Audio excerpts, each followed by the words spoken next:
how did you come up with the Terminator? Take us there and the Matrix. Terminator is the prequels to the beginning of the Matrix. Sarah Connor is actually Neo's mother.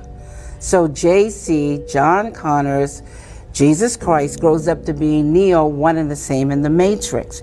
The Matrix is in the future. The Terminator is the past. It's time travel, past, present, and future time travel. It's the second coming of the Christ, the evolutions of consciousness, man versus the machine. So the machines, the Terminator machines, hear that a child is going to be born that's going to terminate them in the future when they oppress man. Because see, it's a man versus the machine. It's God's children versus man's children, which was technology. So the Terminator has to time travel to the past because they know it's Sarah Connor. And they have to kill her, terminate her, so she won't have the baby. And Kyle Reese, he comes from the future to protect her, and he inadvertently gets her pregnant. And he has to go back to the future. And so it's the Immaculate Conception, because now she's pregnant and she fell in love with a man, but did it really happen? Did he exist? And then this child, when you see the three Terminators, the boy, and then the man-child, subconsciously, he doesn't know why the Terminator is trying to kill him until he's hidden out in the city, in the Matrix, the future. When he reaches 30 years of age, the rebellion, reloaded, revolution starts. And the rebels come and they find him because they've been watching him all along. That's what the Guardians and the Sentinels are all about. And so they wake him up to his purpose. They take him to Morpheus to train him to fight the machines. They take him to the Oracle because of the prophecy. So this is the whole epic story. It's an epic. Where is Facebook now a threat where they need to regulate them and shut them down? Facebook is nothing but a database for the CIA. That's all it is. It has all of your family's pictures, all of your friends. It has all the information. How do you advise people to share their image, their data? There's not going to be any more privacy. Everything is camera down. Everything is caught on camera. And this is what it's going to be about in the future. Virtual reality that I'm explaining in The Matrix and Terminator. Everything is going to be, so now it's going to be so easy. You're not going to have any more paper passports. It's just going to be where you come into the airport, they're going to scan you, your body, retinal, fingerprints, the whole 9 yards. This is what clears about it. That's right. right. That's what and clears, yeah. This way, nobody has to alter paper and put a picture or a name on there because they have your bone structure, they have your eyes, they got your fingerprints.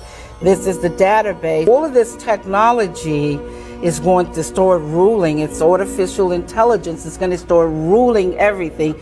Once the satellites come into play that I'm talking about, there's maybe another 5 to 10 years from now. All I'm worried about is for the people. Because if the government doesn't protect my copyrights, he doesn't protect yours. But the government is afraid of you. I'd be afraid of you.